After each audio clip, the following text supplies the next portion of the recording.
Thank you, Tina. Appreciate you. Okay, with that, I'm going to turn this over to Dr. Jack Sternberg, who's going to introduce our keynote speaker. But before I do that, I want to point out that we have some guests in the house.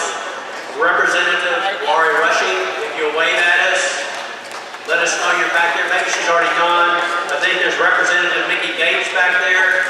See Mickey Gates. And Senator Alan Clark, I believe, is back in the back. Alan, you put up both hands there. Okay, I appreciate you guys coming. With that, I'll turn it over to Dr. Jack.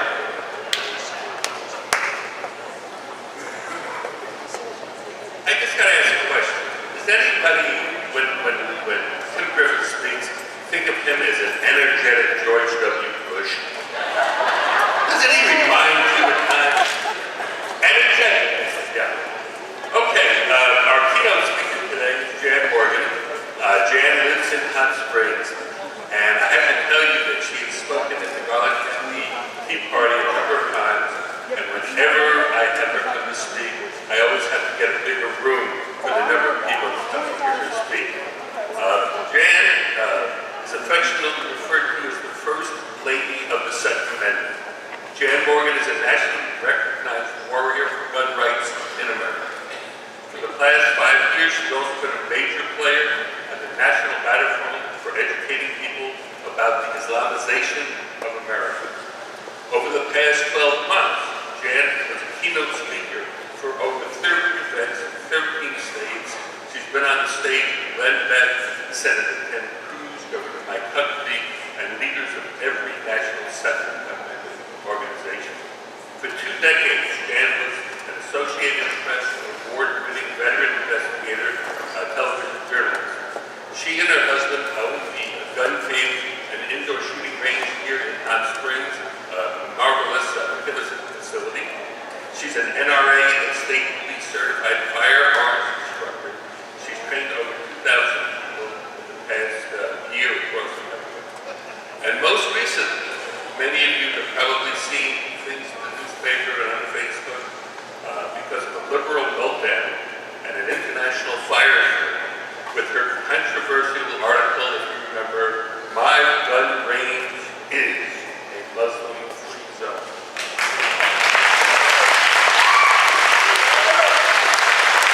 Now, as you watch Jan walk up here, one of the things that our Tea Party always does is we always have a contest trying to guess where her concealed weapon is kept. This is Jan Morgan, our good friend and wonderful patron.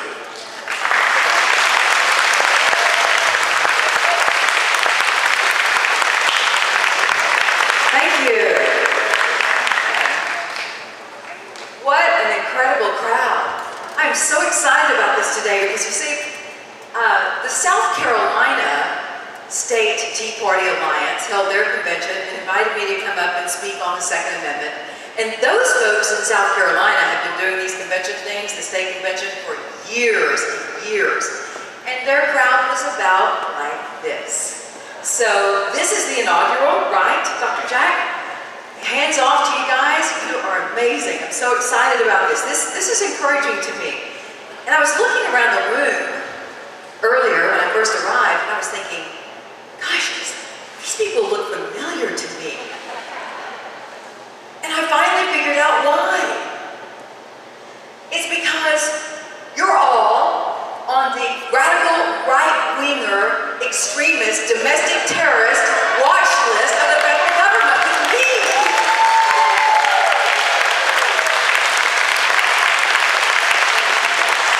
But you know, don't feel bad. It's okay because if the founding fathers were alive today, they would be at the top of the list right there with us. You know who else is on that list right now that I'm really beginning to get a handle on that is really upsetting me? And that is our nation's veterans. I wrote an article on my website, janmorganmedia.com, a couple of days ago. I don't know if you all have seen this story yet, but here's the deal. You're not going to believe this, but it's true. Our veterans, when they come home from putting their lives on the line for your freedom, my freedom, and for the liberty of people people all over the world, our fine men and women, they come home, and guess what happens to them when they get home? They get disarmed by our federal government. The National Instant Criminal Background Check System. Those of you who have ever purchased a firearm and you don't have a gun permit, then if you go to buy a firearm at a store, you have to go through this background check. This is what my story was about. Right now, it has been discovered that our Veterans Administration is delivering the largest list of American citizens who are on a gun ban list on that system. 99% of all the names of American citizens on that ban list that goes to the National Instant Criminal Background Check System are coming from the VA. And here's the worst part. The people on that list, a majority of them have not been to the VA to get treated for PTSD. They're not there to get treated for some sort of depression or mental illness. But the VA, if you are a veteran and you go to the VA for some sort of medical help, and you ask for financial assistance with this, the VA is automatically categorizing you as mentally defective. Not my words, their website, mentally defective. And then you are banned from getting a gun. Let me tell you, yes, I'm going to do that in just a second. The chairman of the Senate Judiciary Committee, Chuck Grassley, you know Chuck? He is so angry about this that he has written a letter to Eric Holder and said, I want answers, do something about this. Now, if there's anyone in this room that really thinks Eric Holder is going to do something about this, would you please meet me over there after this is over, because I have some oceanfront property in Kansas for sale, and I will let it go today cheap. Well, heck, Eric Holder's supposedly still investigating me, but I've yet to see him. But you all didn't hear about that? Well, I'm still here. I'm not in jail yet. So, I don't know what's up with that, but glad to be here. I would like, if you are a veteran, if you served in any branch of service at any time, I would like you to please stand for us, because we want to thank you.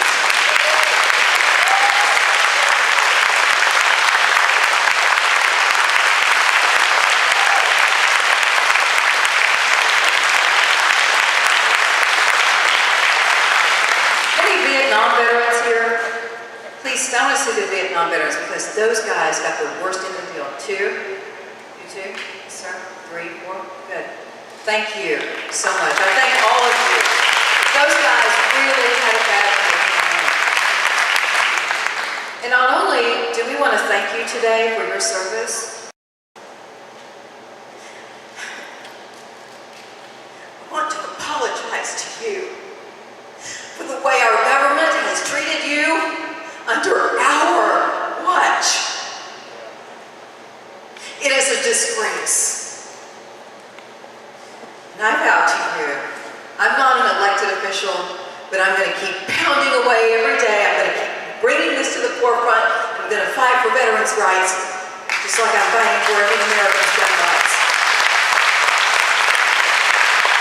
So help me stay on top of this, and that's just one way. I mean, we know veterans have been getting slammed by our government for decades. This is not new.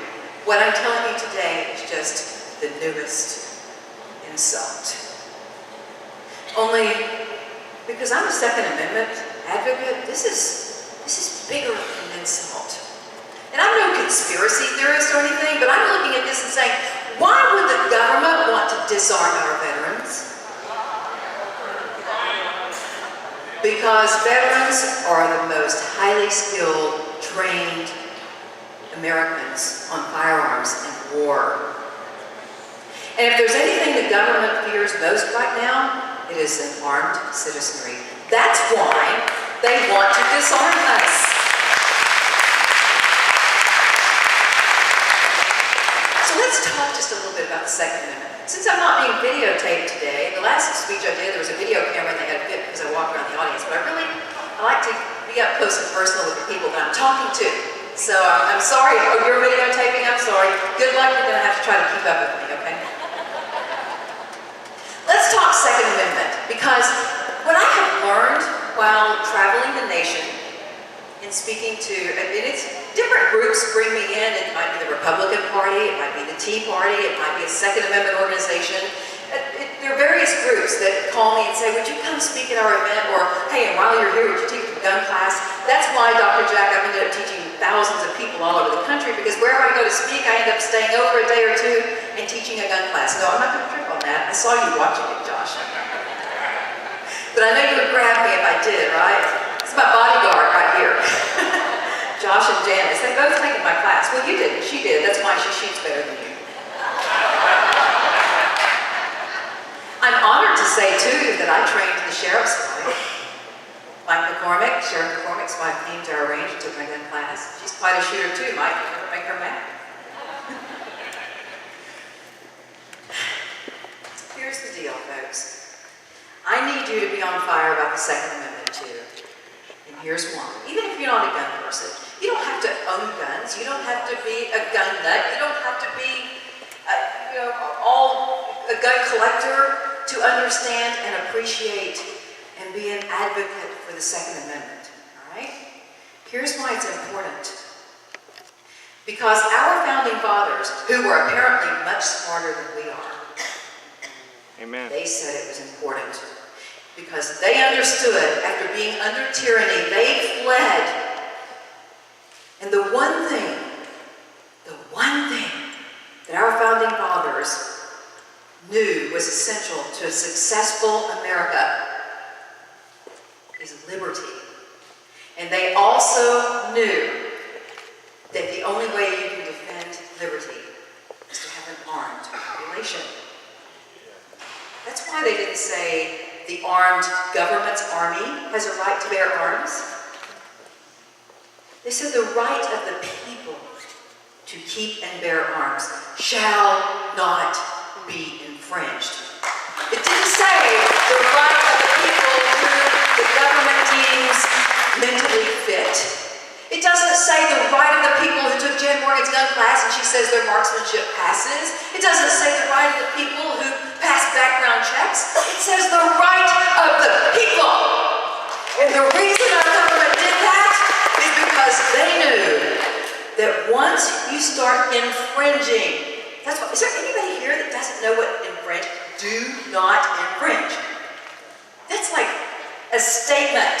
It's not a but on the end of that. It's a statement. Shall not be infringed. And for those of you who say, and I hear this all over the country when I travel, I hear patriots say, and I know they don't know any better, and I try not to snap at them, but I hear them say, well, the Second Amendment is my gun right. I don't have to pay attention to the state laws and whatever law. Yes, you do. Because those laws were passed under your watch, and for you to not abide by the laws makes you a criminal. And we're not criminals. If you don't like the laws, then you work to change them, right? Well, I'm here to tell you that the Second Amendment is not your gun permit. Because that's saying that I have permission from the government to bear arms. Remember, what the government gives, the government can take away. So when you give the government that much power and say the Second Amendment is government, there's my permission to carry a gun. No, it's not. The Second Amendment is a statement to the government, not permission from the government. It's a statement to the government that the right of the people to keep and bear arms shall not be infringed. Period. There are over 30,000 gun control laws on the books right now in this country. Every single one of them are infringements and in violation of the Second Amendment. And all of that, folks, has happened under our watch. So you can't blame President Obama. You can't blame the Democrats.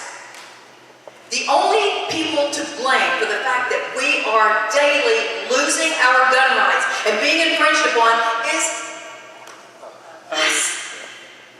Why? Because we're good people. Because we've been working hard to pay for all these people that won't work. You know, we've got to support all those people, right?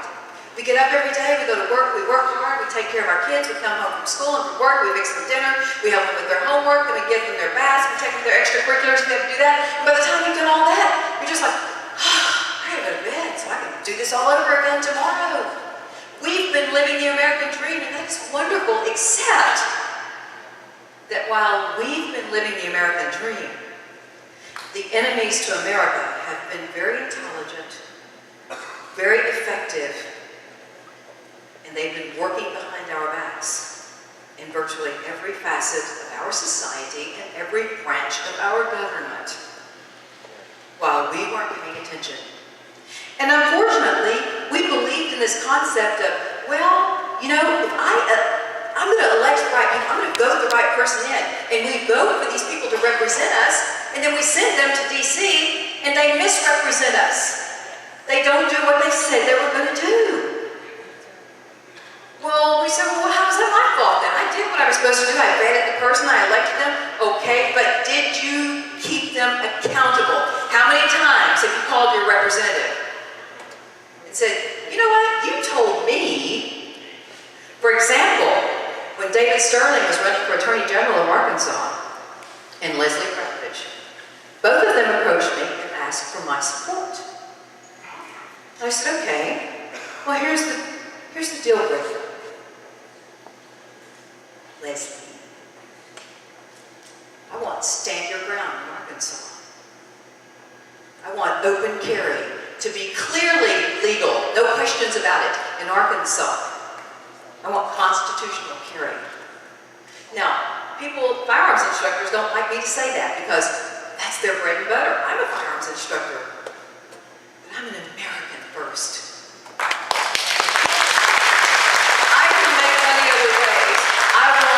American citizens not be prevented. I don't want American citizens, law-abiding citizens, to be prevented from carrying guns because they can't afford to take a class, or they can't afford to send the money into the state. $139 to the state to get your permit. Any questions now about why state police don't want us to eliminate that? Can you imagine? Somebody's getting rich over there. I know I teach about 18 to 20 people a week just here in Hot Springs in one class. Now, you multiply that with the number of instructors in the state. And by the way, I don't charge you for my concealed handgun permit class, because that just goes against my grain. I do charge you for an NRA basic pistol class. And then I say, oh, and by the way, here's your certificate of training for concealed handgun permit. Because what I teach in my NRA class is much more thorough anyway than what most concealed carry instructors are teaching in their CHCL class, because most of that just includes the law. Most of the instructors in the state teach the minimal 5 hours, and some of you can attest to the fact that there are instructors in the state who say, give me $50 and here's your certificate of training, which is illegal. I have asked state police to do an undercover audit of instructors, because half the people in my classes, today. I taught a gun class today. I was teaching class before I came over here. I'm still teaching class. When I leave here, I have to go back and put on my jeans, my cowboy boots, and get right back at it. My students are there with some other instructors right now. My husband, one of them.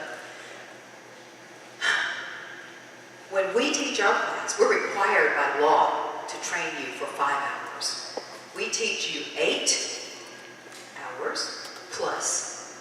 And then on top of that, I say, once you're one of my students, you're always one of my students. So that means from now on, when you want to practice with your gun, until you're tactically confident, you come to my range, and I will not charge you for private instruction. You're mine now. I want you to be confident. Because what we don't want is a bunch of citizens running around with guns that are dangerous not only to themselves, but everyone in their presence. You need to be safe gun handlers. If you didn't get a class, if you're one of those people who got a permit, you didn't get the training, I hope you give me a call and let us work something out so we can get you trained, okay? Because walking around with a gun and not having shot that gun in 3 3, 4 years? It's irresponsible, people. It's irresponsible.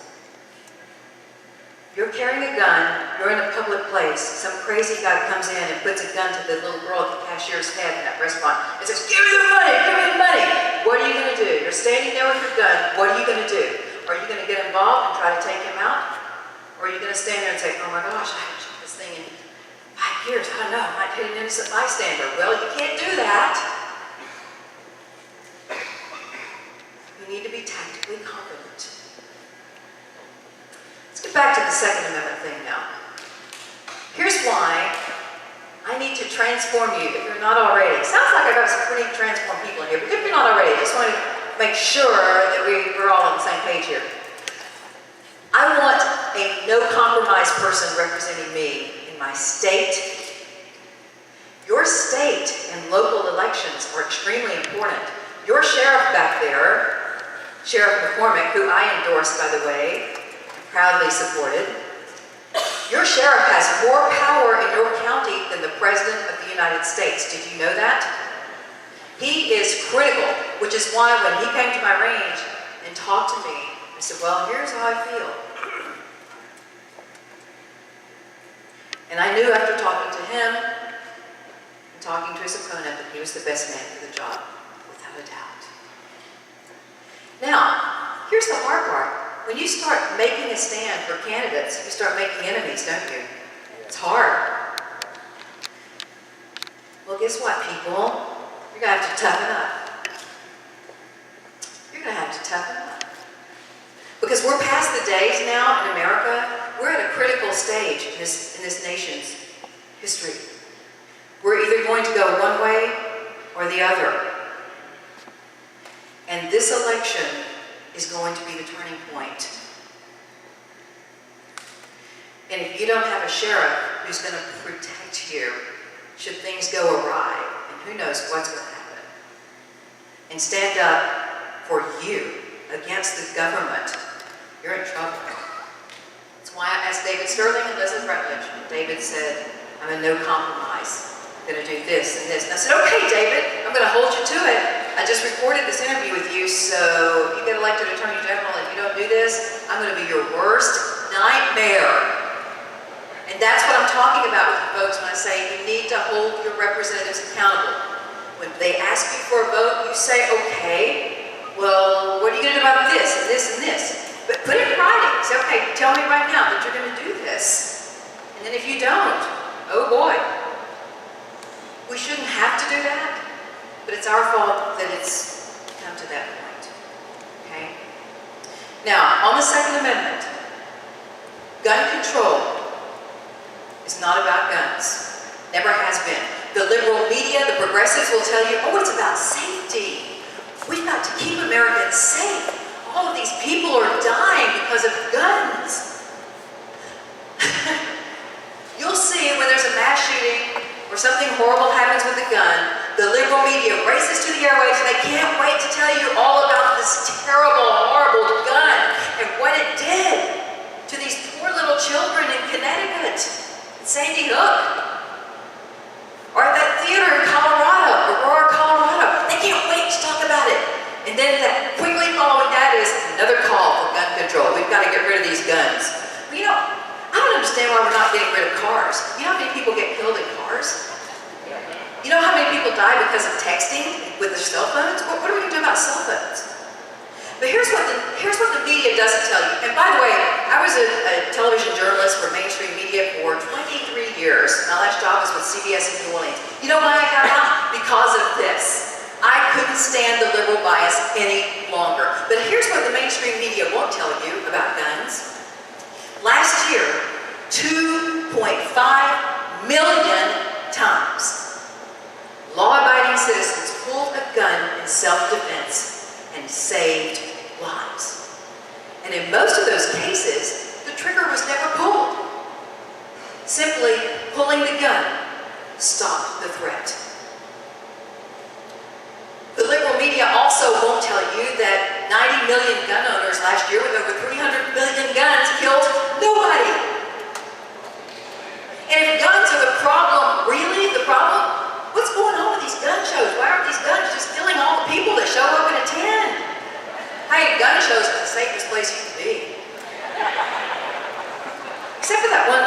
unfortunate incident we had in Hot Springs, but I won't mention that.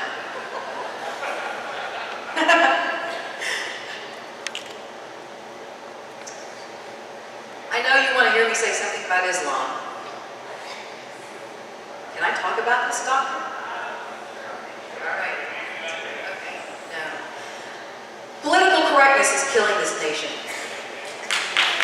Political correctness is the major enemy to America. It has made strong men cowards. It has contributed to the destruction of liberty. And I'm not going to ask you to do anything that I don't do, that I'm not willing to do. So what I need you to do is stop falling for this political correct BS. And when something isn't right, stand up and speak up. Speak the truth. It's not hate speech, it's the truth. Now you see, here's why the Justice Department, I think, hasn't come after me yet. Because I don't do the hate speech thing. I don't call Muslims names. I don't hate Muslims. I don't hate anybody. Well, no, I'm not going to talk about the president. But I do detest the ideology of Islam. And I can say this because when 9/11 happened, I was a television news anchor and reporter.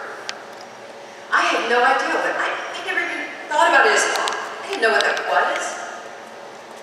But I thought, who are these people? Why would anyone kill 3,000 innocent people in the name of a religion and kill themselves? What is up with that? So, when I have questions, I find answers. I read and studied the Quran, the Hadith, and the Surah for 12 years. So, you can't come to me and start messing with me about Islam. I know my stuff. There are, and here's why I made the decision I did about my gun range. First of all, I'm not in the coffee donut shop business, okay? I'm serving up lethal weapons. So I have to be extremely cautious about anyone and everyone who comes through that door and wants to shoot guns. I am responsible for your safety and security when you are inside my range. It is my responsibility to keep an eye on the shooters, make sure everyone is adhering to gun safety handling rules, and that everyone is okay. We're not having anybody in there tripping out over anything. And that everybody in there is not under the influence of anything. That everybody is of sound mind and sound gun handling skills. Well, you see, when I read the Quran, the Hadith, and Surah, I discovered that there are 109 verses, 109, dictating hate, murder, and terror against all human beings who refuse to submit or convert. So when I hear these news anchors talking about, well, these radical extremists did this today, those radical extremist Muslims, they threw some Christians overboard in a boat yesterday, and oh, this radical extremist Muslim beheaded a woman in Oklahoma, and those radicals down their towers in New York at 9/11, and this radical blew up some bombs in Boston. When I hear all this, I say, no! Do your homework. These people who are committing these atrocities are not radicals. They're not extremists. They are the devout. They're being good Muslims. They're doing what the Quran tells them to do.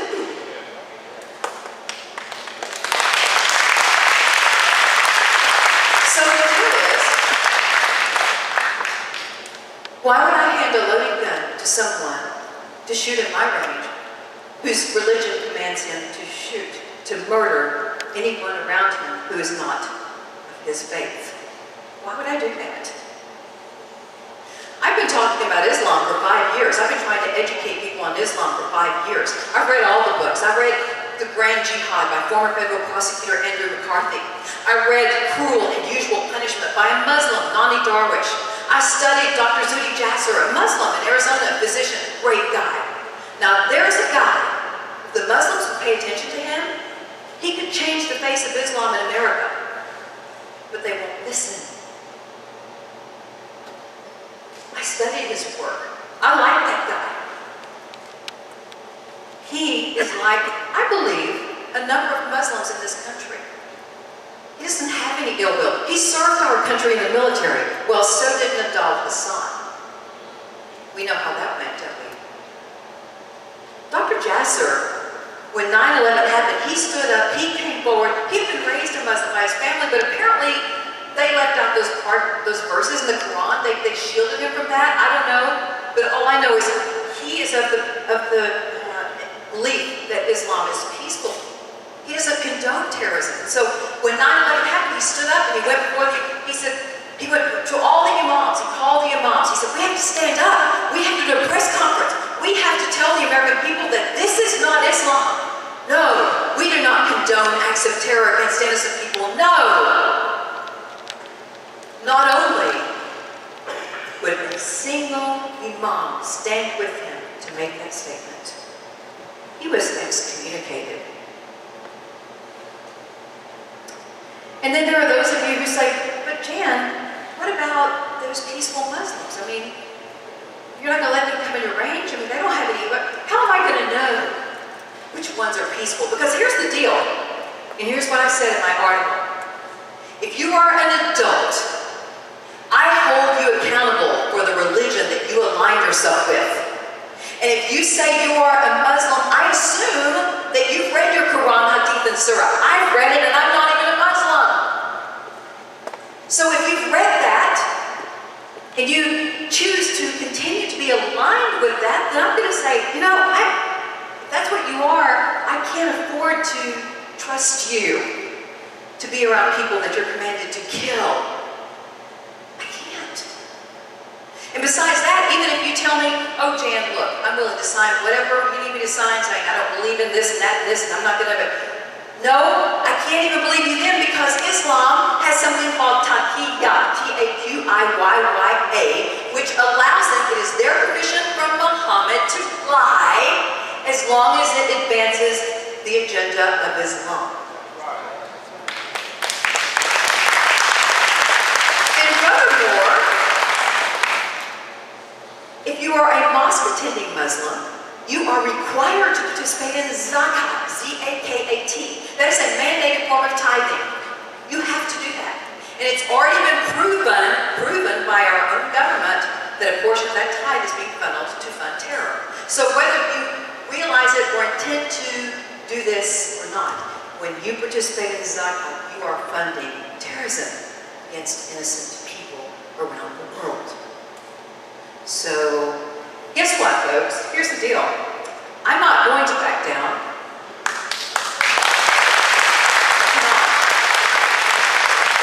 When the FBI called me a week after I wrote that article, my cell phone rang. My husband and I were in bed.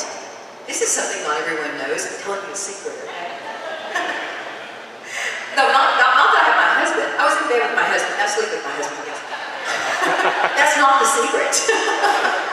No, we were in bed, and my cell phone rings. And I looked at it, and I thought, I don't recognize that number. And I showed it to my husband. I said, do you recognize that number? And he said, no. He said, answer it. I said, okay. Hello?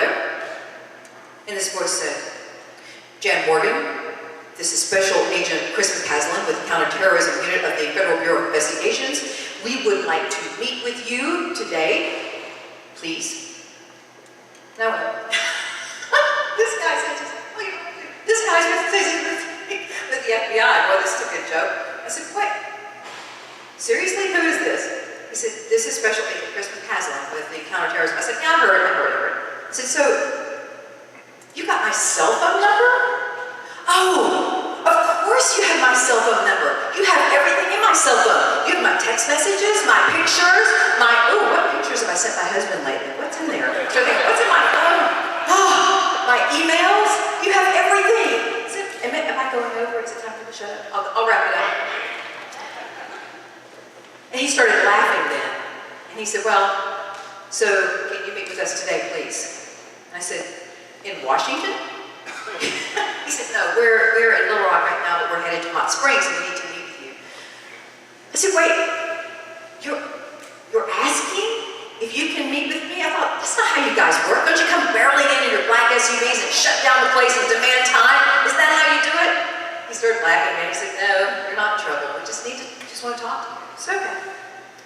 can my husband come? He said, yes, we would like to meet with the sheriff's department. I said, oh boy, they're going to put me in jail. Bye, honey. I love you. So we go up there together, and he and his supervisor show me their credentials.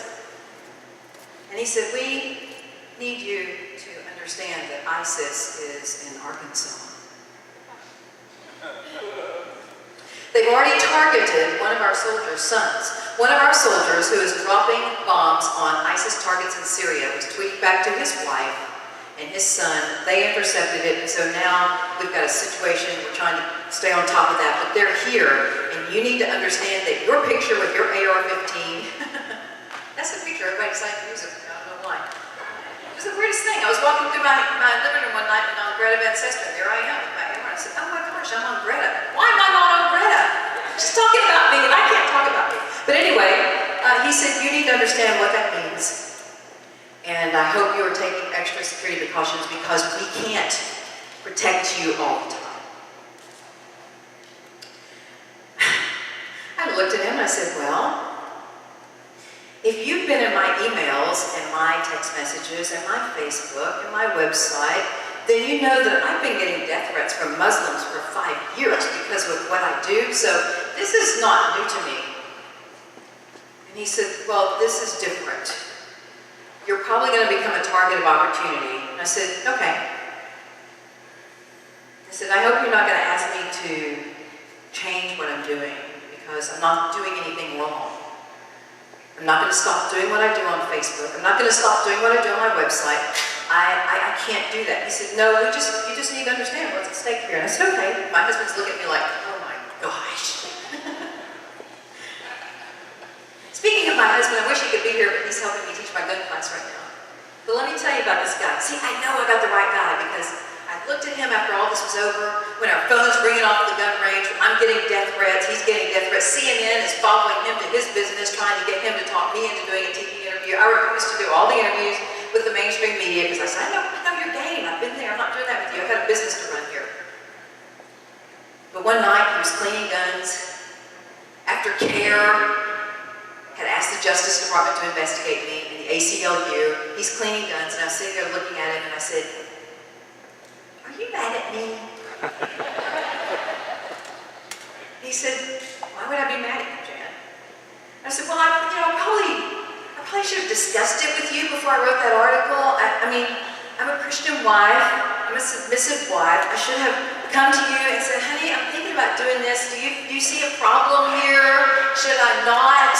I should have discussed it with you first. And I said, and if you want me to, sweetheart, I'll take it all down. I'll drop my website. I'll stop all of this stuff I'm doing. I won't do any more speeches. I'll just be your wife. I'll stop it all. And he looked at me and he said, Jan,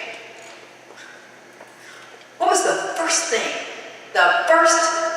you talked to me about the first time you met me? And I said, the Islamization of our country. I said, I figured if that didn't run you off, nothing would. And he said, okay. I knew what you were when I met you. I knew who you were when I asked you to marry me. And for me to ask you not to do what you're doing would be me asking you not to be who you are. Carry on, sweetheart. He's a great guy. You should come by the ranch sometime and see him. Okay, I'm going to wrap up with this. I came here today to rally the troops, okay? I want to get you fired up because here's the deal. We need you. We need everyone. I can't do this by myself. Dr. Jack can't. It's going to take a village. It's going to take all of us. And it's going to take more than just you going to the voting booth and voting. You're going to have to do some hard things, like talk to people who don't want to hear you talk about it. Talk about the upcoming election. Talk to people about Hillary. Now, women, they'll pull your hair out over Hillary. Hillary's women supporters. Is anybody else sick of hearing about her eating a burrito? I just don't care. I'm so tired of that. It's like, okay, Hillary ate a burrito. Jeez. And she's listening. She's on a listening tour. That's why she's not answering all those tough questions about Benghazi and the email scandal and the murderous trail through history that accompanies she and Bill. No, they're not talking about it because she's listening to people. speak out for whatever truths you decide to wrap your arms around. Those days of, when we grew up, Mom and Dad said, no, when we go to company's house, don't talk politics and don't talk religion, because that's just those stuff, we don't do that. Well, guess what? We're not in those days anymore. We have to. We have to talk it. We can't be afraid. And you sit there and you say, well, what can one person do? I mean, okay, say I want to help out with the gun rights thing. I'm just one person. Unless I run for office, I mean, what am I going to do? I'm just an average citizen. Let me tell you what one average citizen did. One virtually unknown citizen did that changed the entire face of gun rights in the state of Texas. She went before the Texas legislature just as a regular citizen, you and me, when they were about to pass the most restrictive gun control laws ever in the history of that state. It was after one of those mass shootings. And she went before the Texas legislature. This is on video, by the way, if you ever want to look it up on YouTube. She went before the legislature. This young woman, she stood up and she said, my parents were celebrating their 45th wedding anniversary. They wanted me to meet them at Luby's cafeteria for lunch. And any other time, I always have a gun on me. But on that day, because of the gun laws, I left it under the seat of my truck. And I met my mom and my dad in Luby's to celebrate with them. 45 years of marriage. And we just sat down to eat when suddenly some guy comes in camo with a big camouflage duffel bag and an arsenal, and he just starts shooting up the place. He's just killing people everywhere around us. She said, my daddy knew that I always had that gun, and so he looked at me across the table like, I knew he was asking, do you have it, baby? She said, I reached for my purse, because that's always where it was, and I remembered it was in my truck. So my daddy, he saw a moment when he thought he could stop that bad guy. And he jumped up and he charged him. And my mother and I watched as he shot my daddy multiple times. And then he turned his back on us and started another direction with his rampage. And glass was blown out in the front of Luby's cafeteria, all the windows. So I grabbed my mother and I said, Mama, here's our chance. We have to go. Come on, Mom. And I grabbed her and took off running. And it wasn't until I got outside to safety and I turned around to see that my mama had not followed me out. Because you see, my mama had been with my dad 45 years. She wasn't going to leave him to die alone on that floor. Gentlemen, my mama had crawled over to my daddy. She had held his head in her lap. She was cradling him, soothing him, talking to him. When that gunman turned around and walked over to my mom, put a gun in her head, she said, my mother. She looked up at him one last time, and then she just bowed her head, cradled my dad. And I watched that man blow my mother's head off. And she said, you know what? I'm not mad at that guy. Because that guy is crazy.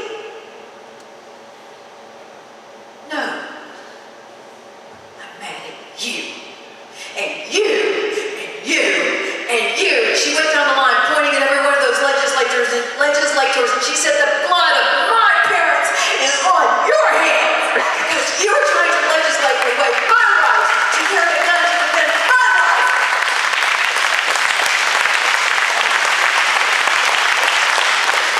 Those legislators, you can see the video, they're sitting there.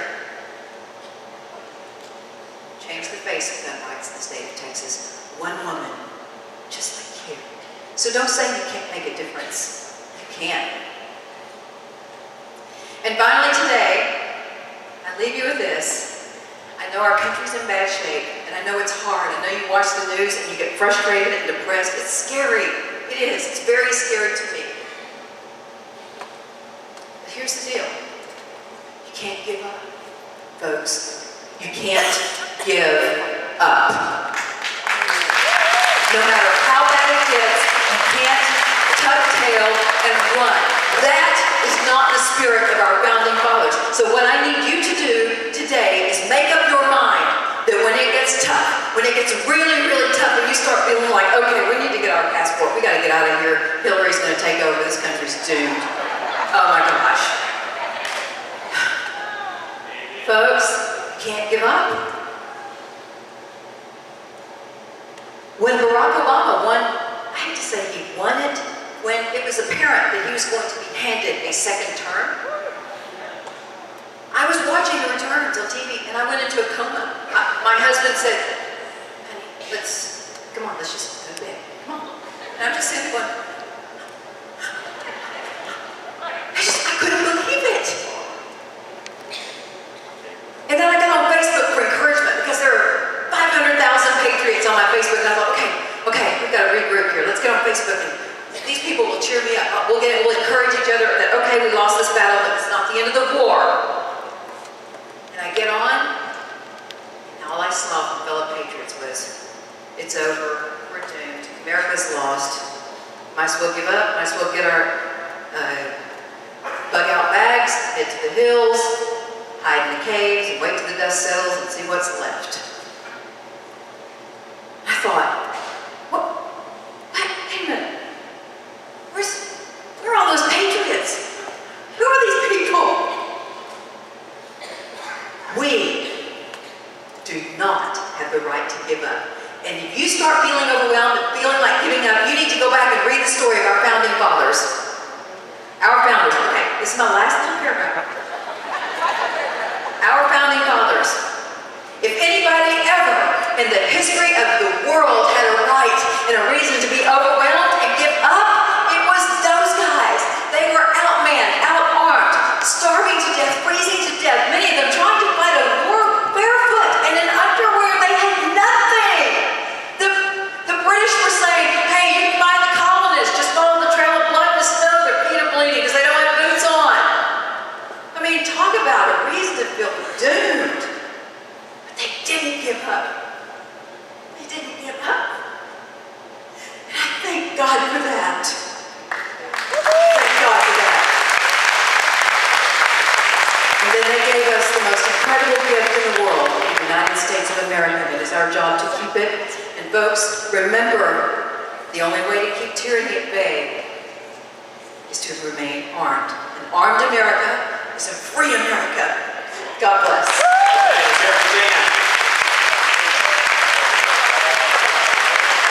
Thank you so much, Jan Morgan. That's great. Appreciate that. We won't give up.